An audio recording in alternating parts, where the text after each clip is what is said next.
Creepypasta, la dama de negro, ¿han tenido alguna vez la sensación de que todo estará bien, o quizás que pasará todo lo contrario?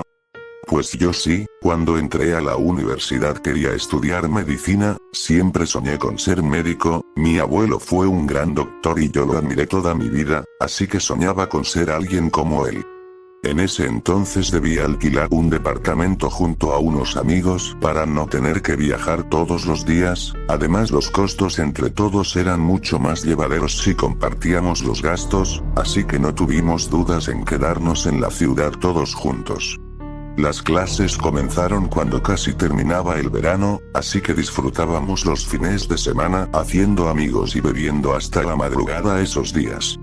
Cuando entró el invierno las cosas cambiaron para todos, ya no era divertido amanecernos bebiendo ya que el frío se hacía casi insoportable cuando caía nieve o llovía mucho.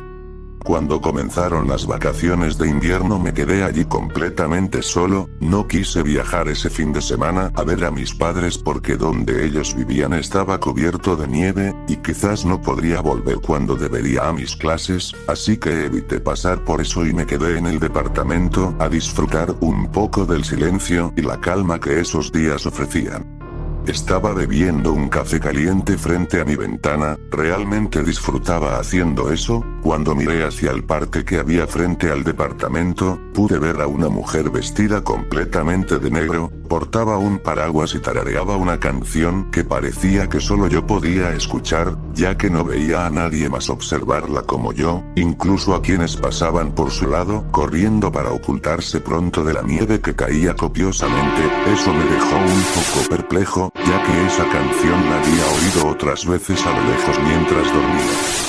Bajé las escaleras casi corriendo y fui tras ella, pero al llegar a la calle ya no estaba, aún podía oír esa canción a lo lejos, pero no pude verla. Subí otra vez desconcertado, intrigado más bien dicho, esa mujer tan extraña, con ese vestido de época y tatareando una canción que al parecer solo yo podía escuchar.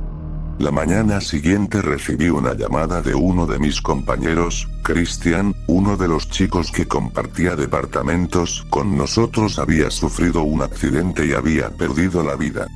Me quedé literalmente congelado, ¿cómo era posible aquello? Había viajado en el mismo autobús que debía viajar yo si me hubiera ido ese fin de semana a la casa de mis padres. Pasó un año desde ese fatal día y otro invierno se hacía presente con fuerza, una nueva tormenta se acercaba, ya estaba pronosticada para ese viernes, así que otra vez decidí quedarme. Clara y Julia viajaron esa tarde, José y yo nos quedamos en casa. Esa noche volví a ver a aquella mujer, llamé a José a la ventana sin decirle nada, pero él no podía ver lo que yo veía, tampoco podía oír el canto de esa mujer, así que me imaginé que se dirigía solo a mí. Quizás era una advertencia, quizás me estaba avisando que debíamos quedarnos allí y no viajar. Entonces lo primero que hice fue recordar a las chicas que se habían ido esa mañana a sus casas, llamé a una de ellas y estaban bien, cada una con sus familias, eso me dejó más tranquilo, y la verdad llegué a pensar que estaba volviéndome paranoico y un poco loco. La tarde siguiente a esa noche José fue por unas cosas al supermercado mientras yo me ocupaba de la comida. Cuando regresaba a casa fue arrollado por un automóvil que perdió el control por la nieve que había caído ese día, fue hospitalizado una semana, hasta que volví a ver a esa mujer y supe lo que pasaba. Esa misma tarde recibí un llamado de sus padres, José se había ido. Cuando Clara y Julia pudieron volver decidieron irse del departamento, llegaron a pensar que estaba embrujado o que tenía alguna maldición, así que tomaron sus cosas y se largaron de allí. No supe de ellas hasta que volvimos a la universidad pasado el invierno. Cuando estaba en mi penúltimo año seguía viviendo solo, de alguna forma la soledad era mi mejor compañía, o quizás me hizo sentido lo que las chicas pensaban y decidí hacerme responsable de aquello. Trabajaba en las tardes en el supermercado empaquetado y podía aliviar un poco el bolsillo de mis padres de tantos gastos, y así pasaba mis noches mirando por la ventana con un café en la mano mientras estudiaba.